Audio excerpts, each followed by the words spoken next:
అందరికీ నమస్కారం. ముఖ్యంగా గౌరవనీయులైన జనసేన అధినేత పవన్ కళ్యాణ్ గారికి, అలాగే టీడీపీ అధినేత చంద్రబాబు నాయుడు గారికి, అలాగే నారా లోకేష్ గారికి హృదయపూర్వక నమస్కారాలు తెలియజేస్తూ ఈరోజు మనం రైతుల గురించి, అంటే రైతులు భూమి అమ్ముకోవడం వల్ల జరిగే నష్టం ఏంటి అనే దాని గురించి మనం ఇప్పుడు చెప్పుకుంటాం. భూమి అమ్మే దాని గురించి జరిగే నష్టం ఏంటంటే, ఇప్పుడు మన కొడుకు ఉద్యోగం కోసం మీరు భూమి అమ్మేస్తారు. ఆ ఉద్యోగం ఏంటంటే మీ కొడుకు రావచ్చు, రాకపోవచ్చు. మీరు ఎవడో మోసం చేస్తారు, ఎంతో డబ్బులు మీరు భూమి అమ్మేసేస్తారు, వాళ్ళు మోసం చేస్తారు. దానివల్ల మీ కొడుకు ఉద్యోగం ఉండదు, మీరు బతకడానికి మార్గం కూడా ఉండదు. ఒకవేళ ఉద్యోగం వచ్చిందే అని అనుకుందాం, ఉద్యోగం వస్తే ఏమవుతుందంటే వాడు రోగం వచ్చిపోవచ్చు, యాక్సిడెంట్లు పోవచ్చు, లేదంటే వేరే ఇంకే కారణమైనా చావచ్చు, చనిపోతూనే ఉంటారు. దానివల్ల ఏంటంటే మీకు ఉద్యోగం ఉండదు, మీ కొడుకు ఉండదు, భూమి ఉండదు. అంటే ముందు మీరు బతకడానికి మార్గం ఉండదు అనమాట.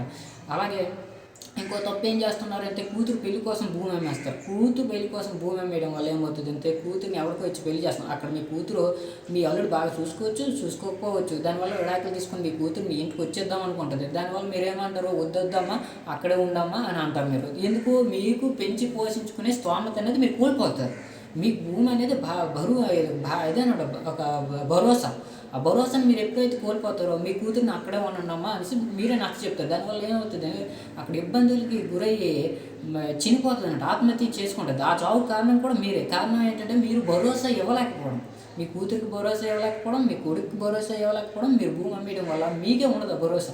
నేనేమంటున్నానంటే, వ్యవసాయానికి మనం రేటు పెంచితే, వ్యవసాయానికి మనం రేటు పెంచామనుకో, దాని మీద వచ్చిన ఆదాయంతో మీ కొడుక్కి వ్యాపారం పెట్టించవచ్చు, లేదంటే ఉద్యోగం కావచ్చు, ఏదైనా. ఒకవేళ అక్కడ లాస్ వచ్చినా మళ్ళీ మీరు మళ్ళీ మీరు డెవలప్మెంట్ అవ్వడానికి అవకాశం ఉంటుందంట. ఆదాయం వచ్చే మార్గాన్ని మీరు కోల్పోవద్దని చెప్తున్నాను.